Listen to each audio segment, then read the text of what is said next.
Motion controls have become a huge part of gaming, from the Wii to the Kinect and VR. Some people have taken motion controls a step further by getting people to exercise and go outside through games such as Ring Fit Adventure and Pokemon Go, making the player truly their own form of motion controls. Some would argue that motion controls are the ultimate family gaming experience. However, as a gamer with a mild case of cerebral palsy, I would argue that motion controls were always bad because of how inaccessible they are to disabled gamers. The Nintendo Wii was released in 2006. It received critical and commercial acclaim, selling over 101 million units because of people like soccer moms and grandmas who only wanted to use the console for Wii Sports. Nintendo marketed the Wii with a focus on family gaming and the motion controls as a gimmick. Honestly, those "we would like to play" ads were genius and helped sell the console. People loved the Wii for its casual family gaming experience. However, despite it bringing people together, it also alienated a crucial group, the disabled community. Because the Wii was the first Nintendo console not to use a traditional control scheme, it was a huge shift and struggle for people with disabilities. My first console was the GameCube, and its controller was something that I got used to quickly, and it became my favorite controller of all time. However, when I got the Wii, I really struggled at first. Let me explain my case of cerebral palsy. I have spastic left hemiplegia, which basically means that the left half of my body is significantly weaker than the right half. As a result, I have trouble doing things that require fine motor skills, such as holding a nunchuck and trying to press the buttons and use the control stick while my right hand using the Wiimote. So when I got the Wii, I had trouble using that setup. I thought, how will I ever be able to play this? Then I came up with a solution. I put the Wiimote and the nunchuck in my right hand next to each other and pressed all the buttons with my right hand and used the control stick with my left hand. Yes, the pictures of my hands look horrible, but it's what I had to do to make it work. Through this setup, I had a much easier time playing Wii games. However, it wasn't all fine and dandy. I still struggled with some Wii games, which I'll talk about later. While some people thought that the Wii's motion controls were the best idea ever, its legacy left a stain on accessible gaming for a long time. When I got my Wii, one of the first games that I got for it was Super Mario Galaxy. To this day, I still think it is a gorgeous game with beautiful graphics, incredible music, and fun planet physics. However, I struggled to play it at first before I came up with the method that I talked about earlier. I ended up beating the game with my method, but it wasn't an optimal way to play. 1. Shaking the Wiimote while putting my hand on the control stick really limited things. 2. I couldn't move while picking up star bits of the Wii pointer. I didn't find Galaxy to be an amazing game until 3D All Stars came out. I could do everything with the Pro controller and not have to worry about motion controls.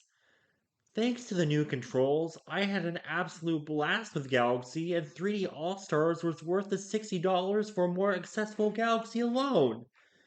Unfortunately, I cannot say the same about Galaxy 2 because it was not included in 3D All Stars and suffers from the same problems as Galaxy 1 on the Wii. There's a way to use the Pro controller on the Dolphin emulator, but it does not properly emulate the experience of Galaxy 1 and 3D All Stars. Another game that I want to talk about is The Legend of Zelda Skyward Sword. That game's motion controls were so complex that it required the Wii Motion Plus accessory, which is included in some Wii modes or something you could attach to one. While some people were impressed by the motion, it's arguably the least accessible game on the console. Twilight Princess had motion controls, but it's a GameCube game at its core, so the controls were not too complex and I was able to play it.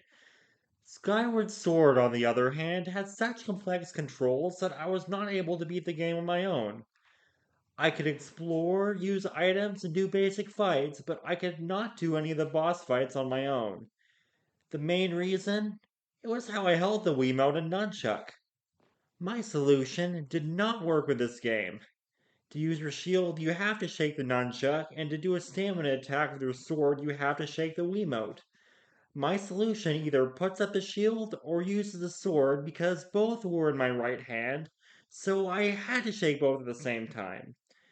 I did beat the game, but only with someone helping me do the boss fights, so did I really beat it?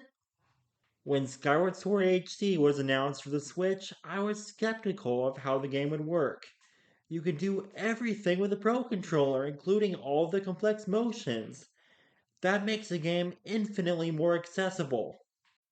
One of my friends who has a similar case of cerebral palsy as me but affects his right side had the same dilemma until he bought the HD version and beat it on his own with a controller. Accessible controls matter. The footage of me playing the HD version shows that I can play the game without the struggles of the Wii version. One of my favorite games of all time is Okami. While it was originally a PS2 game, I, like many others, played the Wii port first. It is definitely the worst version of the game, even though the use of the celestial brush for the Wiimote is really cool because it's like you're using an actual brush. The game is definitely designed around a standard controller. A controller is slower to use the celestial brush than the Wiimote, but you can have more accurate brush strokes and you don't have to worry about having a bad connection to the motion sensor bar. In battle, you make Amaterasu attack by shaking the Wiimote, whereas in the original PS2 version, you press the X button. When Okami HD released on PS3, it supported the same controls as the PS2 version and also supported the PlayStation Move controller. While I have never played this version, I've heard that the controls are similar to the Wii version and that it's better to play the game with a standard controller.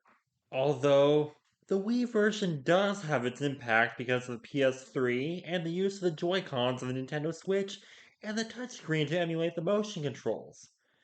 After using a controller with Okami HD on PC, I can definitely see that this is the way it's meant to be played. I had a fun time, and using a normal controller was much easier than on Wii.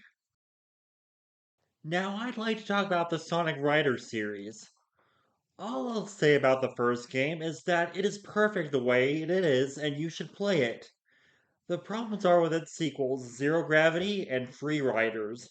Zero Gravity was made for the PS2 and Wii, the latter of which I played. It's definitely slower and simpler than the original, and not as well received as the original because you guessed it, motion controls. Even though the PS2 version does not have motion controls, it was definitely made with motion controls in mind. On Wii, motion controls are used for moving, particularly turning. I understand why the game is slower than the original because faster gameplay would mean harder gameplay with motion controls enabled.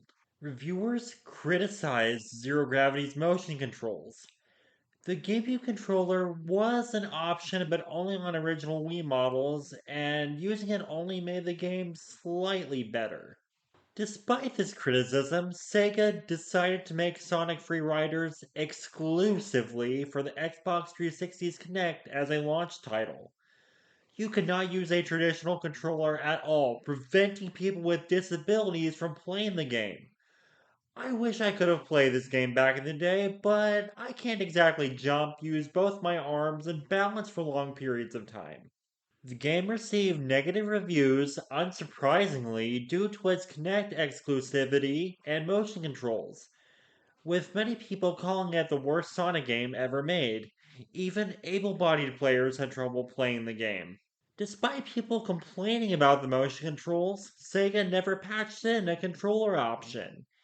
Instead, a fan did, and people can now play it easier. Does that make Free Riders a good game now? Of course not. It should never have had motion controls in the first place. Why would a company make a game that people can't play? If only Zero Gravity and Free Riders had controls like the first game, then there might be more entries today. Motion controls killed the franchise. Motion controls have been a huge part of gaming, from making people more active to bringing families together to making unique control schemes. However, motion controls were always bad. If a game is one version with traditional controls and another with motion controls, the former plays better and is more accessible to gamers. As we have seen with games like The Legend of Zelda Skyward Sword and Super Mario Galaxy, games are better played without motion controls. While I won't deny the cultural impact motion controls have had, gaming as a whole is better and more accessible with traditional controls. I would like to thank my friend OmniMitch for inspiring me to make this video. He is a friend with cerebral palsy who I mentioned earlier. Check him out, he's great. I'm Jareth the RPG Lord, and thank you all very much for watching.